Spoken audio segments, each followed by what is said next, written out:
Good morning, everyone. All right. All protocols observed. Remembering our father, Fernando Ellis. Wow. Fernando Ellis stood as a giant at 5 feet 4 inches tall. What he lacked in height, his very strong voice and caring personality certainly added to his stature. He was our father, a God man, a family man. I looked to my father that had their children with several women. He was a very devoted husband to his wife, and it was obvious that he loved her. He would always show his affection publicly.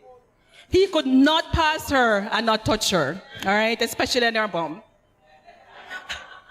He certainly lived out Ephesians 5:25-27, that admonishes husbands to love their wives as Christ loved the church and gave himself up for her. He and his wife were inseparable. They did everything together. Whatever you can name, they did it together. So if it was going to exercise, if it was going to the beach, if it was anything at all, traveling to foreign, anything, it was the two of them. So they were like peas in a pod. Dada loved his food, and he would always commend the cook, who on most occasions was Mrs. Ellis, his wife. He also loved comfort and would on occasions ask his children to scratch his hair. He could sit for hours and just allow us to do that. Right? He just loved the comfort of that. When we were children, most Sunday mornings, he, along with our mother, would awaken us early for family devotions. Now, we as Penny never want to get up in her, but you know it go.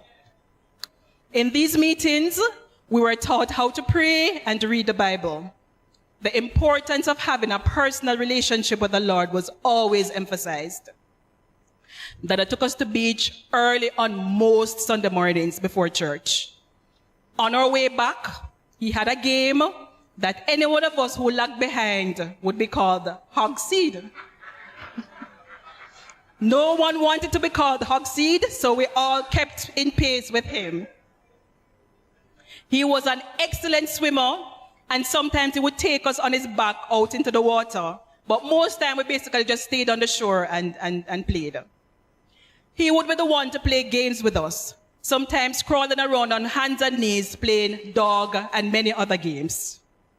He was an avid reader and would spend hours on end reading. And some of the books that he liked to read were like the Hardy Boys, the series by Danny Orlis, Grace Livingston Hill. That's where I got my love for Grace Livingston Hill from. All right? That was my father's thing. He would sit on the veranda with his legs elevated on a stool while he read.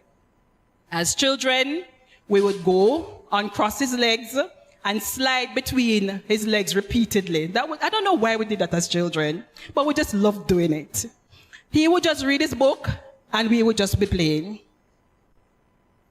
He also loved his music. He loved his gospel music, and he had several LPs, and he played them very regular. And some of them included like Sunday Morning with Charlie Pride, Jim Reeves, the Chuck Wagon Gang, etc. He used to work at Shaw Park, and I think that was near to where the ice cream was. And he would always take ice cream home for us.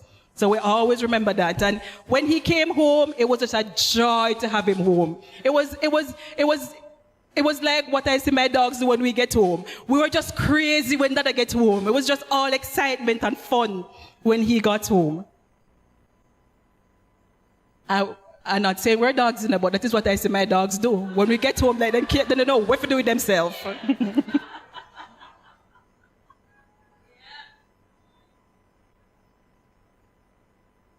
When he ate his dinner, he would always leave some for me. Nobody else but me used to get some, especially the chicken leg. So I know about that. When we went to church in the nights as children, invariably,